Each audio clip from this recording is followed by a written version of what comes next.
Hello दोस्तों, आज हम पढ़ेंगे एक्टिव वॉइस से पैसिव वॉइस में चेंज करना इन पास्ट टेंस। सबसे पहले हम देखेंगे सिंपल पास्ट में अगर एक्टिव वॉइस हो तो उसे कैसे पैसिव वॉइस में चेंज करते हैं। जैसा कि हम लोग जानते हैं कि सिंपल पास्ट की एक्टिव वॉइस में पहचान क्या रहेगी, आपके सब्जेक्ट प्लस वर्ब की सेकंड फॉर्म प्लस ऑब्जेक्ट। ठीक है दोस्तों, पैसिव बनाते समय हम क्या ध्यान रखेंगे कि जो एक्टिव वॉइस में ऑब्जेक्ट होगा वो इसका क्या हो जाएगा, सब्जेक्ट। दिस मीन्स यह जो ऑब्जेक्ट है, ये वाला ऑब्जेक्ट यहाँ पे क्या हो गया, सब्जेक्ट। इसके बाद वाज या वर प्लस वर्ब की third form plus by plus subject. ये सब्जेक्ट कौन सा, जो एक्टिव वॉइस में हमारे पास सब्जेक्ट था, यहाँ पे जाके क्या हो गया, ये ऑब्जेक्ट। ठीक है, क्लियर है। अगर एक्टिव वॉइस सिंपल पास्ट में हो, सिंपल पास्ट की पहचान सब्जेक्ट प्लस वर्ब की second form plus object. Then passive voice में कैसे कन्वर्ट करेंगे, जो एक्टिव वॉइस का ऑब्जेक्ट होगा वो हमारा क्या होगा, पैसिव वॉइस में जाके क्या हो जाएगा, सब्जेक्ट। और इसके अकॉर्डिंग, इस ऑब्जेक्ट के अकॉर्डिंग या वाज या वर, अगर एक वचन होगा तो वाज और बहुवचन होगा तो वर का प्रयोग करेंगे। देन वर्ब की third form, then by, then subject. Example देखते हैं इसके फटाफट दो हम। I called him. ठीक है, यहाँ पे ऑब्जेक्ट क्या है हमारे पास, हिम। इसका नॉमिनेटिव केस क्या होता है हमारे पास, ही। तो ही, देन एक वचन है तो वाज, कॉल की third form called, then by, and I का ऑब्जेक्टिव केस मी। ठीक है दोस्तों, तो he was called by me. Again देख लीजिए एक बार, आई कॉल्ड हिम। हिम का ऑब्जेक्टिव केस हिम ही होता है, लेकिन हिम का nominative case as a subject अगर हम हिम को यूज करेंगे तो क्या यूज करेंगे, ही। देन ही एक वचन है तो वाज, अगर ये बहुवचन होता तो वर का प्रयोग हम करते, बट एक वचन है तो वाज। देन वर्ब की third form called, then by, then me. Second, he cleaned his house. ठीक है, तो यहाँ पे ये ऑब्जेक्ट है तो हिज हाउस, एक वचन है, देन वाज, देन वर्ब की third form cleaned, then by, then he का नॉमिनेट, ही का objective case him.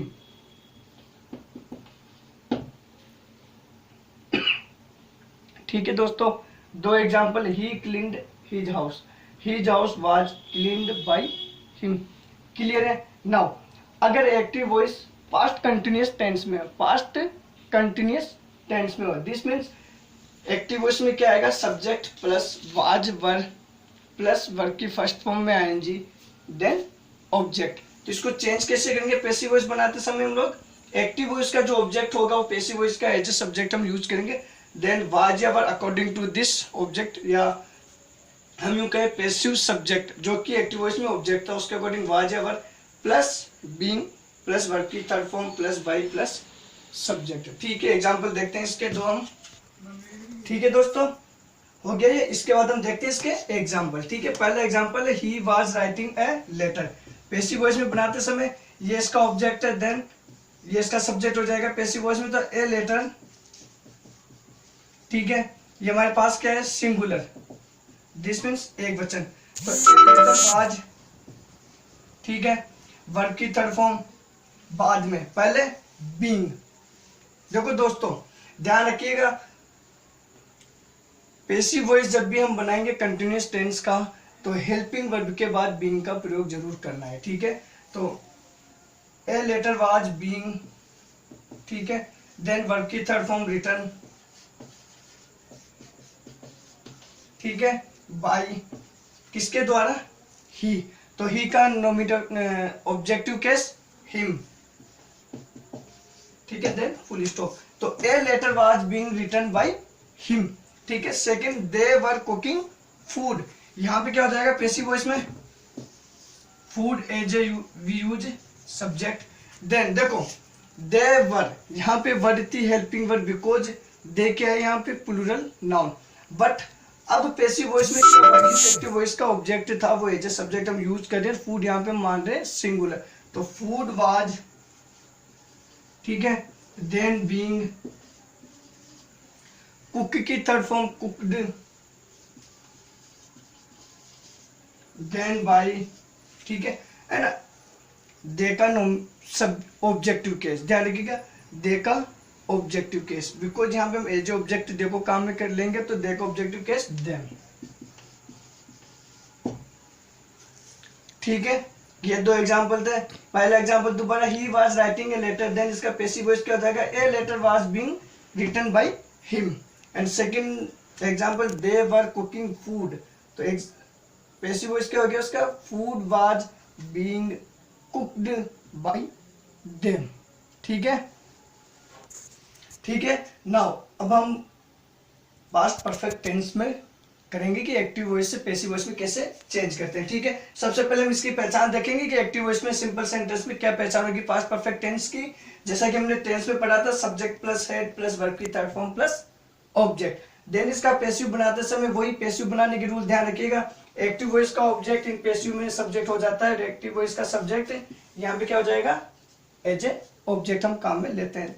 After that object plus had plus been plus verb की third form, then by plus subject. ठीक है दोस्तों, ये इसका एक बार फिर से आपको बता दूं, एक्टिव वॉइस में subject plus had plus verb की third form plus object. In passive voice जो एक्टिव वॉइस का ऑब्जेक्ट होगा एज ए सब्जेक्ट काम में लाया जाएगा, then had, then been, then verb की third form, then by and subject. Subject यहाँ पे क्या होगा, जो एक्टिव वॉइस का सब्जेक्ट हो यहाँ पे क्या हो जाएगा हमारा object.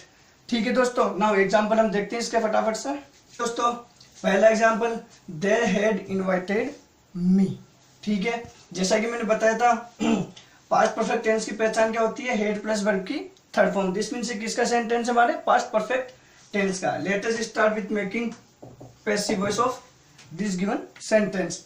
Let us start with object of active voice. Active voice के ऑब्जेक्ट से हम स्टार्ट करेंगे, बिकॉज जो एक्टिव वॉइस का ऑब्जेक्ट होता है वो पैसिव वॉइस में हमारे क्या होता है, एज हम सब्जेक्ट उसको काम में लेते हैं।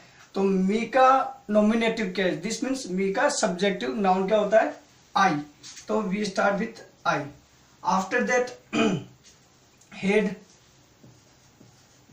देन बीन, देन इनवाइट की थर्ड फॉर्म इनवाइटेड,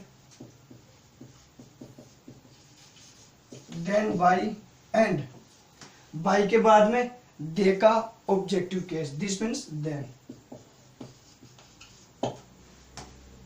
ये चीज मैंने मेरे आपको लास्ट वीडियो सेशन में बता दी थी। Now second, I had read all books. Passive voice start with this all books. ठीक है, यहां पे चाहे से नाउन सिंगुलर हो या प्लूरल हो, हेल्पिंग वर्ब हेड ही रहेगी। तो all books had been read. देखो हेड बीन वर्ब की third form read, by I का ऑब्जेक्टिव केस मी। ठीक है दोस्तों, I had read all books, तो all books had been read by me. ठीक है, नाउ लास्ट जो हमारे इसमें एक टेंस बचा पास्ट टेंस का, वो है पास्ट परफेक्ट कंटिन्यूअस टेंस, जिसका पैसिव नहीं बनता है। और ध्यान देने योग्य वाली बात है कि जो भी हमारे तीनों टेंस हैं, simple present tense, past tense and future tense, इन तीनों टेंस के परफेक्ट कंटिन्यूअस टेंस जो होगा उसका पैसिव वॉइस नहीं बनाया जाता है, या उसका पैसिव वॉइस नहीं बन सकता है। ठीक है दोस्तों, तो ये थे हमारे तीनों, हमने आपको बता दिया आज पास्ट टेंस का, simple past, past continuous and past perfect tense में। नाउ अब हम आपको कुछ एक्सरसाइज देंगे जो आप लोगों को करनी है, जिसमें हम आपको देंगे 3 एग्जाम्पल। एक एग्जाम्पल इससे रिलेटेड होगा, दूसरा होगा वो पास्ट कंटिन्यूअस टेंस है, थर्ड एग्जाम्पल जो होगा पास्ट परफेक्ट टेंस है। ठीक है दोस्तों, ठीक है दोस्तों, यहाँ पे 3 एग्जाम्पल हमने आपके लिए लिख दिए, आप लोगों के सोल्व करके देखना है, पैसिव वॉइस में चेंज करना है। पहला, ही गिव मी ए जर्नल। ठीक है, सेकंड है someone was following us, and third one is the minister had informed his cabinet. ठीक है, तो ये 3 एग्जाम्पल है, आप लोगों को इनका पैसिव वॉइस बनाना है। ठीक है, एक बार फिर से हम फटाफट रिवाइज कर लेते हैं। ठीक है, सब्जेक्ट प्लस वर्ब की second form plus object simple past में, देन कैसे चेंज करना है, object plus was verb plus verb की third form by plus subject. Second one जो था पास्ट कंटिन्यूअस टेंस। ठीक है, एक्टिव वॉइस में subject plus was verb plus verb की फर्स्ट फॉर्म में ing plus object. Passive voice में कैसे बनाएंगे, object plus was verb plus being, being ध्यान रखिएगा यहाँ पे, प्लस वर्ब की third form plus by plus subject, subject कौन सा, जो एक्टिव वॉइस में था। एंड पास्ट परफेक्ट टेंस में subject plus had plus verb की थर्ड फॉर्म प्लस ऑब्जेक्ट, ये किस में होगा, एक्टिव वॉइस में। तो हम पैसिव वॉइस में कैसे बनाएंगे, ऑब्जेक्ट जो कि एक्टिव वॉइस का है, यहाँ पे क्या हो जाएगा, subject plus had plus been plus verb की third form plus by plus subject. And past perfect continuous tense का पैसिव वॉइस नहीं बनाया जाता है। ठीक है, 3 एग्जांपल हमने आपको यहाँ लिखे, तीनों इन तीनों टेंस से संबंधित है। आप लोगों को ये ट्रांसलेट करना है या कन्वर्ट करना है किसमें, पैसिव वॉइस में। इनके आंसर आप लोगों को देने हमारे कमेंट बॉक्स में जाके आप इनके आंसर में दे सकते हैं। ठीक है दोस्तों, और ज़्यादा जानकारी के लिए, ज़्यादा इन्फॉर्मेशन के लिए आप हमारा डिस्क्रिप्टिव जो है उसको भी देख सकते हैं, क्योंकि उसमें सब चीज़ें हम लोगों ने वहाँ पे नोटिफाई कर दी ताकि आप लोगों को समझने में आसानी रहे। साथ ही आप, ठीक है दोस्तों, तो ये थी वो चीज़ें जो मैं आपको बताना चाहता, आज हम आपको बता चुके हैं कंप्लीटली। और मैं आशा करता हूँ कि आप लोगों के अच्छे से समझ में आ गया होगा। अगर आप लोगों को अच्छे से समझ में आ गया तो आप इसे लाइक कीजिए, कमेंट कीजिए और ज़्यादा से ज़्यादा अपने दोस्तों को शेयर कीजिए। और हाँ दोस्तों, इसे सब्सक्राइब करना ना भूलें क्योंकि बिल्कुल फ्री है। थैंक्स।